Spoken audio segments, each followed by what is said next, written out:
Hey there, welcome to Solia Luna. Today is crafting time. Let's make our own Solia Luna clothing together by breathing new life into your old forgotten pieces.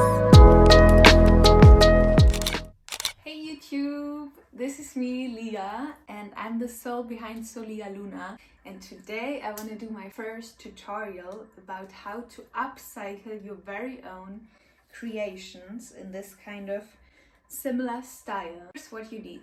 First of all, you are needing a sharp scissor, more or less. The sharper, the easier to cut. And then you obviously need your preferred piece of clothing. I'm using this top, but you can also use an old t-shirt or anything else. Just make sure that it's kind of stretchy, the fabric, the easier that makes it. But I can tell you, really most fabrics work for this technique. Other than that, we need some yarn, and that's pretty much it.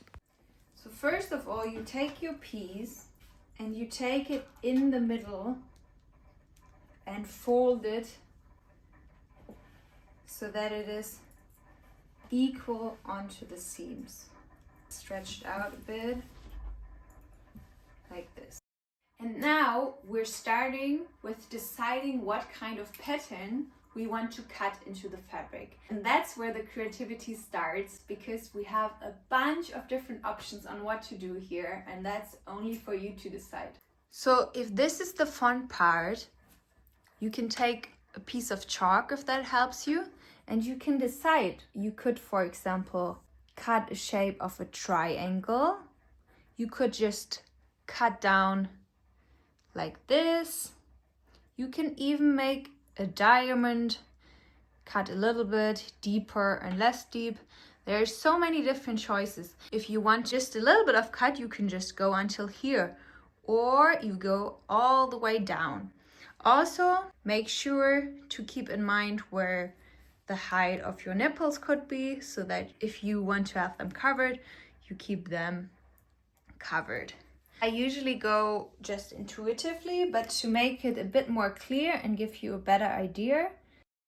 So I'm using the chalk to draw the line until where I'm going to cut afterwards, and this can be helpful for you too, but you can also just eye measure yourself. And then you're ready to start cutting already in your kind of shape. Make sure to keep at least 1/2 centimeter between all your cuts, and then just cut down all the way into whatever pattern you decide to do. And also, don't worry too much. This is a try and error. It's an old piece of clothing, so just allow yourself to get started and you will learn along the way, trust me. Next thing you want to do is stretch out your fabric very nicely, like this. Just stretch it out. Okay, now bring your fabric back into the original shape so that the front is in the front. And now we're starting with the technique. You're starting taking this one up, this one underneath and through, this one underneath and up, underneath and up, underneath and up. So you're basically always taking the one from the leather underneath, through it, up, and then the next one from underneath, through it, up, and next one from underneath, and so on, until the last little bit has been done.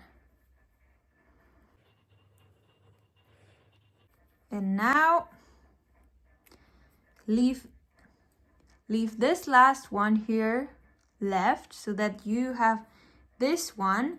And now either you can cut this one and make a knot onto the last point, or like I like to do it, I take my string, I make sure to take it double, if not even more than double, and then I make a knot here.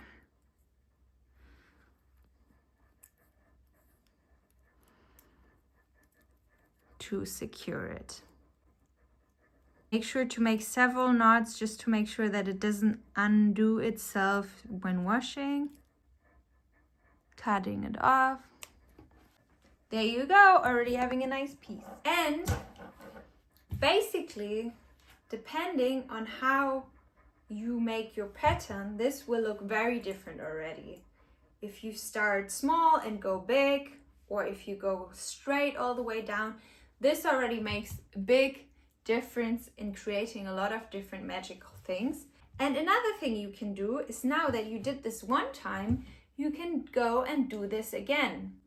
So basically you start again, take this one, the one underneath through, and repeat the whole process again.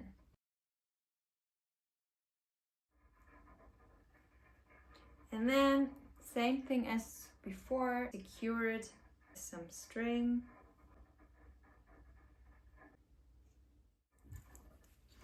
Then fold out the full thing, have a look at it, stretch it out a little bit, and let's try it on. This is how this beautiful creation looks right now. We went for a slightly triangle shape and double braided. After cutting, I also just put the piece on, look at myself in the mirror, and then I can get a better feeling. Oh, maybe I want a deeper cut here, or do I like it? Also keep in mind, when you braid it, even though the cuts are a bit deeper, it gets a bit squished together. So even if it might be a bit wide and you're a little bit worried if nipples might be shown, keep in mind later this gets tighter even though the cuts look a little bit deeper. You can basically repeat this over here and over here. You can also from the beginning say like, hey, I don't like something in the middle. I have a t-shirt, I just want to do this on the sides, or I just like to have a nice back part. Or you can get really crazy and do it all over everywhere. It's also a process of try and error. So sometimes I undo something again and I decide to do it differently. It's your process. Just play around with it. Creativity is there just for us to explore, to be present, and to just see what works and doesn't work. It's a never-ending circle of fail and error and trying again and then being happy and excited. There basically is a lot more of this technique to show, but I wanted to keep it more basic and short for now. I have so much more in my little chaotic creative head, so stay tuned for more DIYs and more techniques. Because creativity for me is really my form of healing and of therapy, of therapy in a way. So I'm happy to share this with the world. And don't forget, you don't need to be super creative or talented. Everyone has creativity in them, so don't put pressure on yourself. See it as an exploration and just try out something new. If you like this, give me a follow or a like or even a comment, share with some friends, and stay tuned for more beautiful tutorials. Bye bye!